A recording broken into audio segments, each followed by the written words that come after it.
নমস্কার, আমি মৌমিতা। আমার কবিতা পাঠ চ্যানেলে আমার সকল শ্রোতা বন্ধু এবং দর্শক বন্ধুকে আন্তরিক শুভকামনা জানিয়ে আজকের গল্প পাঠ শুরু করছি। আজ আমি আপনাদেরকে পড়ে শোনাব নিমাই ভট্টাচার্যের লেখা একটি ছোট গল্প। গল্পের নাম মুখোশ। শুনতে থাকুন আজকের গল্প মুখোশ।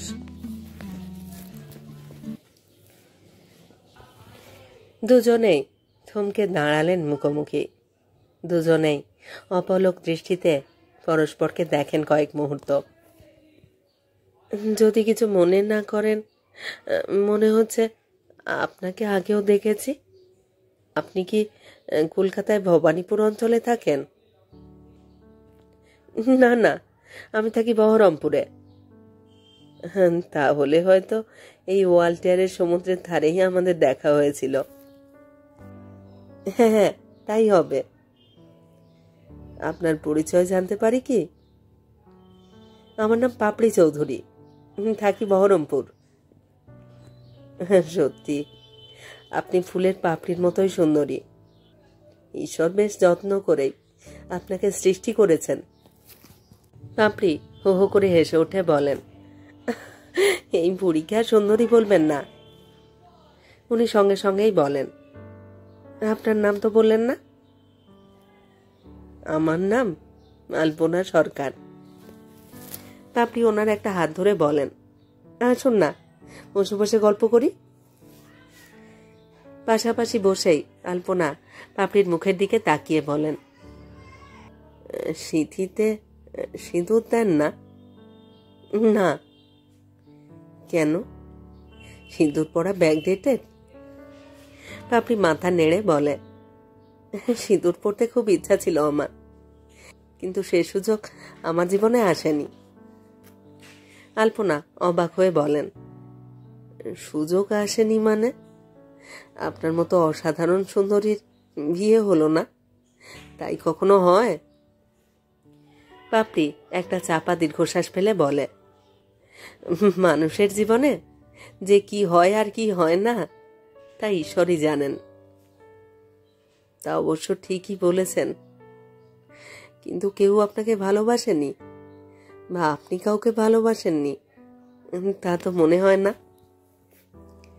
পাপড়ি একটু হেসে বলে, ওসব পুরনো দিনের কথা, বাদ দিন। তাছাড়া এই বয়সে আর সেসব ভেবে কি হবে? উনি সঙ্গে সঙ্গেই বলেন, আপনার সিঁথিতেও তো সিঁদুর দেখছি না। আপনিও কি আমার মতো অবিবাহিতা? আলপনা একটু ম্লান হাসি হেসে বলেন, না ভাই, আমি অবিবাহিতা না, কিন্তু কপালে টিকলো না। মানে আপনাদের ডিভোর্স হয়েছে? না, ডিভোর্স হয়নি। তবে বিয়ের বছর 5 পরই স্বামীকে হারালাম। হায় ভগবান। পাপড়ি মুহূর্তের জন্য থেমে বলেন, আপনার ছেলে মেয়ে? ওনাকে কথাটা শেষ করতে না দিয়ে আলপনা মাথা নেড়ে বলেন, না ভাই, আমার কোনো ছেলে মেয়ে নেই। দুজনে নীরব হয়ে উদাস দৃষ্টিতে তাকিয়ে থাকেন বঙ্গোপসাগরের ঘন কালো জলরাশির দিকে। পাপড়ি আলপনার একটা হাত ধরে বলেন, যখন আপনার স্বামী মারা যান তখন আপনার বয়স কত? 27। ওহ মাই গড। একটু চুপ করে থেকে পাপড়ি বলেন, আপনারা কি নিজেরাই ভালোবেসে বিয়ে করেছিলেন? না। আলপনা প্রায় সঙ্গে সঙ্গেই বলেন, আমার বিয়েও হয় জানেন, বেশ নাটকীয়ভাবে। নাটকীয়ভাবে মানে? আমি বেথুনে পড়তাম, ওখান থেকে বিয়ে পাশ করে এমএ পড়ছি। কয়েক মাস পরেই কলেজের ইউনিয়ন। সদ্য কলেজ থেকে বেরিয়েছি বলে আমরা বন্ধুরা দল বেঁধে ইউনিয়নে গিয়েছি। বেথুনের ইউনিয়ন? সে তো বিরাট ব্যাপার। হ্যাঁ। আলপনা সঙ্গে সঙ্গে প্রশ্ন করে, আপনিও কি বেথুনে পড়তেন? না না, আমি বেবনে পড়েছি। কিন্তু বেথুনের মতো অত এক্স স্টুডেন্ট আমাদের ইউনিয়নে আসে না। তাই নাকি? হ্যাঁ ভাই, তবে এমনি খুব জমজমাট হয়। পাপড়ি প্রায় না থেমেই বলেন, বলুন না, বলুন আপনার ইউনিয়নের কথা। আলপনা একটু হেসে বলে, হ্যাঁ, রিউনিয়নে একদিন আমাদের গান ছিল। ওই অনুষ্ঠানে আমার গান শুনে একজন বয়স্কা মহিলা আমার সঙ্গে আলাপ করতে এলেন। তোমার গান শুনে খুব ভালো লাগলো। আমি তো গানের বিশেষ চর্চাই করি না, প্রশংসা করবার মতো গান তো আমি গাইতে পারি না। না মা, সে কথা বলো না, সত্যি খুব ভালো গেয়েছ। উনি মুহূর্তের জন্য থেমে বলেন, তুমি শুধু শুদ্ধ সুরে শুদ্ধ উচ্চারণেই গাওনি, ভারী দরদ ছিল তোমার গানে। আলপনা মুখ তুলে ওনার দিকে তাকিয়ে একটু হেসে বলে, মনে হচ্ছে আপনি খুবই ভালো গান জানেন। হ্যাঁ, এককালে সত্যি গান গাইতাম, কিন্তু ছেলে মেয়ে হবার পর আর চর্চা রাখতে পারিনি। উনি এক হাত দিয়ে আলপনাকে বুকের কাছে টেনে নিয়ে বলেন, আলপনার মতোই সুন্দর আর স্নিগ্ধ তোমাকে দেখতে। মাসিমা, আপনি কতদিন আগে এখানে পড়তেন? উনি একটু হেসে বলেন, বিয়ে 7 বছর পর। আমার যে ছেলে হয় সে এখন MBBS ফাইনাল ইয়ারের ছাত্র। বিয়ের কতদিন আগে কলেজ ছেড়েছেন? 1.5 বছর আগে। উনি সঙ্গে সঙ্গেই বলেন, আমার নাম অলকা সরকার মা। মেসমশাই কি করেন? অলকা দেবী একটু হেসে বলেন, তিনি একজন নামকরা surgeon. Operation theatre, nursing home, chamber, Calcutta ক্লাবের আড্ডা দিয়েই তার দিন কাটে। উনি এক নিঃশ্বাসেই বলেন, এই বুড়ি বউ তো দূরের কথা, ছেলে মেয়ের ব্যাপারেও তার মাথা ব্যথা নেই। আলপনা একটু হেসে বলে, মেসমশাই জানেন যে আপনি সবকিছু সামলাতে পারবেন, তাই। আমার কথা বাদ দাও মা, এবার বলো তোমার বাবা কি করেন? আমার বাবা সুরেন্দ্রনাথ কলেজে অধ্যাপনা করেন। বাহ, খুব ভালো। অলকা দেবী মুহূর্তের জন্য থেমেই প্রশ্ন করেন, তোমরা ক ভাই বোন? আমরা 2 বোন মাসিমা। তুমি বড়? না না, আমি ছোট, দিদি আছে। দিদি কি পড়ছে? দিদি যাদবপুর থেকে MSc পাশ করবার পরই দিদির বিয়ে হয়ে গিয়েছে। দিদি কি কলকাতাতেই থাকে?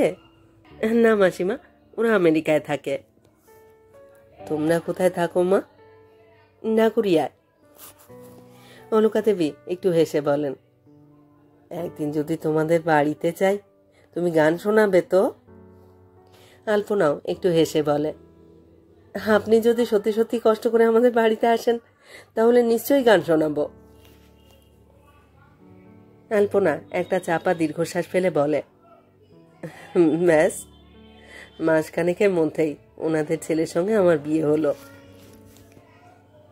একটু চুপ করে থাকবার পর পাপড়ি বলে, যে 5 বছর আপনার স্বামী বেঁচে ছিলেন সেই সময় তো সুখে শান্তিতেই ছিলেন দিদি। ঠিক জানি না ভাই। তার মানে? মানে সংসারে অভাব তো ছিল না, শ্বশুর শাশুড়িও খারাপ ব্যবহার করতেন না, কিন্তু আলপনা কথাটা শেষ করতে পারে না। কিন্তু কি? আলপনা কয়েক মুহূর্ত শূন্য দৃষ্টিতে পাপড়ির দিকে তাকাবার পর বলে, আমার ব্যাপারে আমার স্বামীকে কোনোদিনই বিশেষ আগ্রহ, আন্তরিকতা বা উৎসাহ দেখাতে দেখিনি। আপনার সঙ্গে বিয়ের ব্যাপারে কি ওনার আপত্তি ছিল? তা তো জানি না ভাই, জানি না বা কিছু শুনিনি। আপনি তো সুন্দরী, যথেষ্ট শিক্ষিত, ভালো গান জানেন। পাপড়ির কথা শুনেই আলপনা হেসে ওঠে। উমা, হাসছেন কেন? হাসছি, স্বামীর মুখে তো কথাগুলো কোনোদিনই শুনিনি, তাই হাসছি। বারে, উনি আপনার গান শুনতেন না?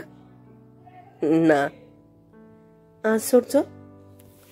আলপনা একটু ম্লান হাসি হেসে বলে, কিচ্ছু আশ্চর্যের না। দুটো যুবক যুবতীকে এক ঘরের মধ্যে বন্দি করলে তাদের দুটো দেহ মিললেই তো আর স্বামী স্ত্রীর ভালোবাসা হয় না, হতে পারে না। ভালোবাসার আদি রসায়ন তো দুটো মানুষের মনে, তাই না? হ্যাঁ, ঠিক বলেছেন। পাপড়ি একটু চুপ করে থাকবার পর বলে, আপনার শ্বশুর শাশুড়ি বেঁচে আছেন তো? আমার বিয়ের বছর দেড়েক পরে শাশুড়ি মারা যান, আর শ্বশুর মশাই অর্ধমৃত হয়ে বেঁচে আছেন। অর্ধমৃত মানে? দুবার বাইপাস হবার পর কোনো মতে টিকে আছেন। কার কপালে যে কি আছে তা ভগবানই জানেন। পাপড়ি সঙ্গে সঙ্গে প্রশ্ন করে, দিদি, আপনার ননদ কি কলকাতায় থাকেন? না, ওরা নাইরবি থাকে, 5 বছরে একবার আসে। তাহলে তো আপনাকে শ্বশুরের দেখাশুনো করতে হয়? না, উনি নিজের কাজ নিজেই করতে পারেন, আর 24 ঘন্টায় একজন নার্স ওকে দেখাশুনো করে। আলপনা না থেমে একটু হেসে বলে, আমি ওষুধ দিলেই বাবা বেশ খুশি হন, আর কিছু চান না। তাহলে ওনাকে একলা ফেলে রেখে চলে এলেন? আসলে বছরে 2-1 বার বাবাই আমাকে জোর করে বাইরে পাঠিয়ে দেন। পাপড়ি একটু হেসে বলে, হ্যাঁ, তার মানে আপনার শ্বশুর আপনাকে খুবই ভালোবাসেন? সে বিষয়ে কোনো সন্দেহ নেই। আলপনাও সঙ্গে সঙ্গে একটু হেসে বলেন, উনি সবসময় আমাকে বলেন, তুমি ঠিক আমার মায়ের মতো। বাহ, সত্যি শুনেও ভালো লাগছে। আর আমার শাশুড়িও আমাকে অসম্ভব স্নেহ করতেন। আলপনা একটা দীর্ঘশ্বাস ফেলে বলে, কিন্তু যার ভালোবাসায় বিবাহিতা মেয়ের জীবন সুখের হয়, আনন্দের হয়, তারই ভালোবাসা কোনোদিনই পাইনি। পাপড়ি কি বলবে, চুপ করে থাকে। আলপনাও নীরবে মুখ নিচু করে বসে থাকে। বেশ কিছুক্ষণ পর পাপড়ি বলে, কলকাতার কাছাকাছি দীঘা কিংবা পুরী না গিয়ে ওয়ালটেয়ারে এলেন কেন? তাও আবার একা একা? কেন যে এসেছি তা জানি না। এখানে আগে এসেছেন? হ্যাঁ, আগে একবার এসেছি। সেবারেও কি একলা এসেছিলেন? না, স্বামীর সঙ্গে এসেছিলাম। পাপড়ি একটু হেসে বলে, সেই সুখ স্মৃতিটা নেই, এখানে এসেছেন বুঝি? সেই স্মৃতি সুখের না, স্বামীর সঙ্গে এলেও এক মুহূর্তের জন্যেও। আলপনা কথাটা শেষ না করে কান্না লুকোবার জন্য আঁচলে মুখ চাপা দেয়। কারোর মুখেই কোনো কথা নেই। মিনিট 10-15 পর পাপড়ি ডান হাত দিয়ে আলতো করে আলপনাকে জড়িয়ে ধরে বলে, আপনি কোথায় উঠেছেন? রামকৃষ্ণ মিশনে। আপনি আমার সঙ্গে আমার হোটেলে চলুন, 2 বোনে প্রাণ ভরে গল্প করব। আলপনা অবাক হয়ে ওর মুখের দিকে তাকায়। পাপড়ি একটু হেসে বলে, অবাক হয়ে কি দেখছ? আমি কি তোমার ছোট বোন হতে পারি না? আলপনা মুহূর্তের জন্য থেমে বলে, চলো। তারপর পাপড়ি মুহূর্তের জন্য থেমে বলে, চলো দিদি, মহারাজকে বলে তোমাকে ওখানে নিয়ে যায়। বেশ, চলো। পাপড়ি গলা জড়িয়ে শুতেই আলপনা বলে, হঠাৎ হঠাৎ তুমি আমার ছোট বোন হতে চাইলে কেন? মানে তোমাকে দিদি বলতে খুব ইচ্ছে করছিল। কিন্তু কেন? তোমাকে শুধু শান্ত স্নিগ্ধই মনে হলো না, তোমাকে খুব পবিত্র মনে হলো, তাই। আলপনা একটু হাসে, তারপর বলে, তুমি বড্ড সহজে আপন করে নিতে পারো।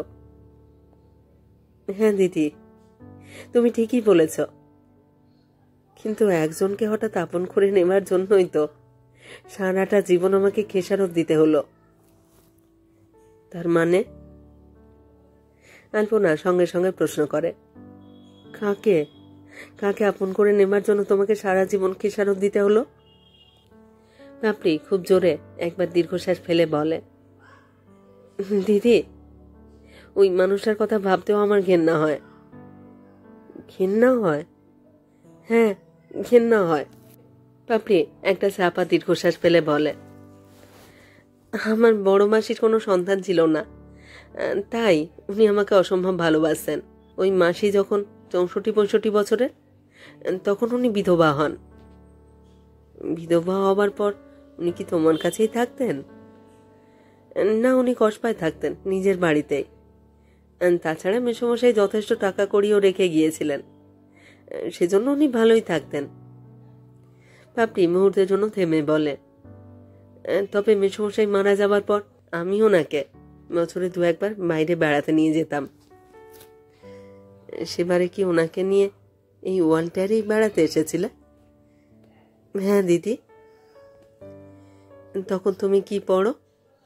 এমএ। ও।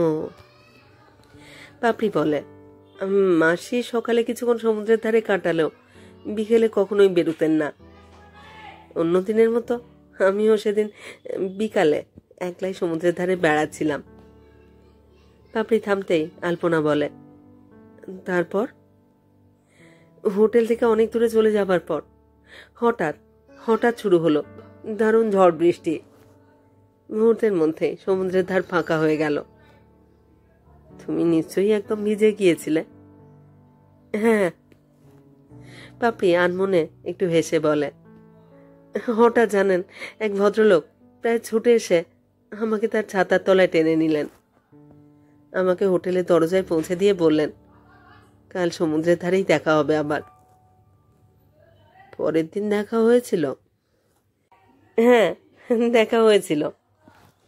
কিন্তু তার আগেই তো ওই সুদর্শন সুপুরুষ যুবকের সৌজন্য আর ভদ্রতায় আমি মুগ্ধ হয়ে গেছি।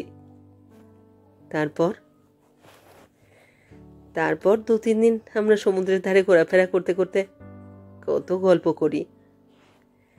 দুজনে কখনো হাসি, কখনো বা দুজনে দুজনকে মুগ্ধ হয়ে দেখি। আলপনা শুধু হাসে। না না দিদি, হাসির কথা না। জানেন, কলকাতা ফিরে আসবার আগের রাত্রে ওনার হোটেলে খেতে গিয়ে উনি আদর করে ভালোবেসে ভাসিয়ে দিয়ে আমাকে প্রথম উপভোগ করলেন। তারপর প্রেমের জোয়ারে এমনই ভেসে গেলাম যে কলকাতায় ফিরে যাবার পরও নিয়মিত আমাদের দেখাশুনো হতো। তাছাড়া আমি যখন 2-4 দিনের জন্য মাসির ওখানে যেতাম, তখনই ও শুধু আসছই না, আমাকে নিয়ে স্ফূর্তিও করত। মাসির বাড়িতে কি করে সম্ভব হতো? মাসি থাকতেন দোতলায় আর আমি থাকতাম নিচে ড্রয়িং রুমের পাশের ঘরে। ও বাড়ি রান্নার মাসি সন্ধ্যের পরপরই চলে যেত, মাসিও উপরে। সুতরাং ড্রয়িং রুমে বসে গল্প করতে করতেই ও আমাকে এমন ভাবে আদর করত যে আমি আত্মসমর্পণ না করে পারতাম না। একদিন ক্ষণিকের দুর্বলতায় অনেক কিছুই ঘটতে পারে, কিন্তু অবিবাহিতা হয়েও তুমি কি করে দিনের পর দিন? পাপড়ি ওর কথার মাঝখানেই বলে, দিদি, ডাক্তার যে আমাকে 1000 বার প্রতিশ্রুতি দিয়েছিল যে বিয়ে করবে আমাকে, তাই। উনিও ডাক্তার ছিলেন? হ্যাঁ। কি নাম ওনার? আমি ওই বিশ্বাসঘাতক চরিত্রহীন মানুষটার নাম উচ্চারণ করতেও ঘেন্না করি দিদি। পাপড়ি বলতে পারলো না। দিদি, যে মানুষটার জন্য তুমি সারা জীবন চোখের জল আর দীর্ঘ নিঃশ্বাস ফেলবে, তিনি আমার সর্বনাশ করেন।